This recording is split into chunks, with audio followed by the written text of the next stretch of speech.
dan tahapan-tahapan dalam bertransaksi bisnis. Baiklah, di sini saya akan menjelaskan tentang dokumen bisnis dan pengertian transaksi bisnis.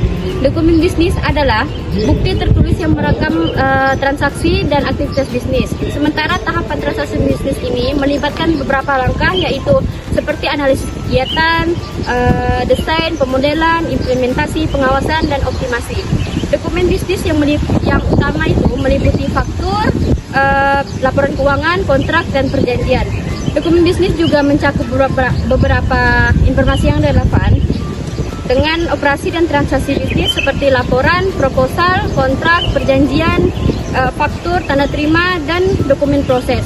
Dokumen bisnis ini jika baik digunakan itu juga dapat melindungi perusahaan dari penipuan dan memberikan bukti yang kuat serta memberikan data untuk pengambilan keputusan yang tepat.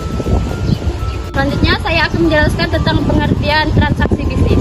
Transaksi bisnis ini adalah transaksi keuangan antara dua belah pihak atau lebih yang melibatkan pertukaran barang, uang, atau jasa. Untuk melakukan transaksi bisnis, pertukaran bisnis harus dapat diukur dalam nilai moneter sehingga dapat dicatat untuk tujuan akuntansi. Seperti yang rekan saya sebelumnya sampaikan, bahwasanya dokumen bisnis mencangkup berbagai jenis informasi yang relevan. Dokumen bisnis dan transaksi bisnis juga memiliki peran penting dalam mendukung aktivitas bisnis, juga memberikan bukti yang kuat, serta mendukung pengambilan keputusan yang tepat. Selain itu, dokumen-dokumen ini juga berfungsi sebagai alat komunikasi formal antar pihak, memperjelas hak dan kewajiban masing-masing, menjaga transparansi, serta menjadi dasar dalam proses audit dan evaluasi kinerja perusahaan. Dengan pengelolaan dokumen yang baik, resiko kesalahan dapat diminimalkan, kepercayaan mitra bisnis dapat ditingkatkan, dan juga kepatuhan terhadap regulasi dapat terjaga. Baiklah, di sini saya akan membahas tentang tahapan transaksi bisnis.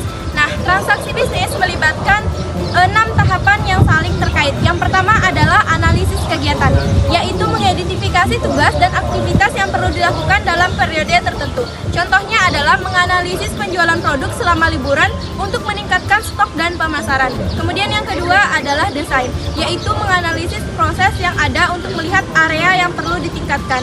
Contohnya adalah merancang proses pengiriman baru dengan jasa pengiriman yang lebih efisien.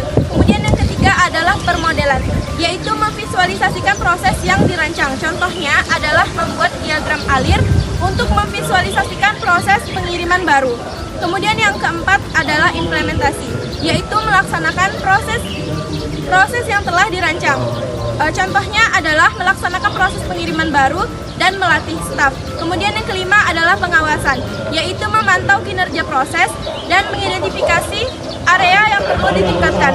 Contohnya adalah memantau kinerja penerima dan mengumpulkan data tentang waktu pengiriman.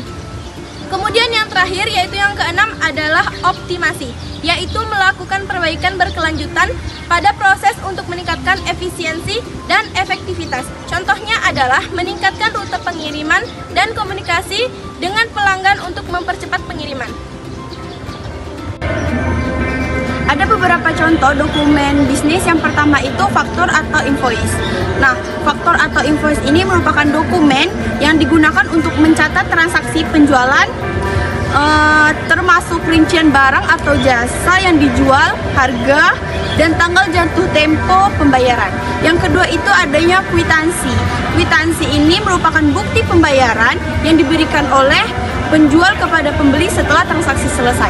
Yang ketiga itu adalah kontrak bisnis.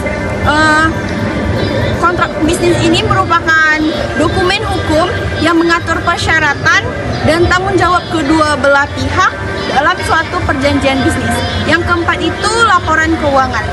Laporan keuangan merupakan dokumen yang memberikan gambaran tentang kinerja keuangan, laporan laba rugi, dan laporan arus kas. Yang terakhir adalah surat perjanjian kerja. Surat perjanjian kerja merupakan dokumen yang mendokumentasikan persyaratan dan ketentuan kerja antara perusahaan dan karyawan.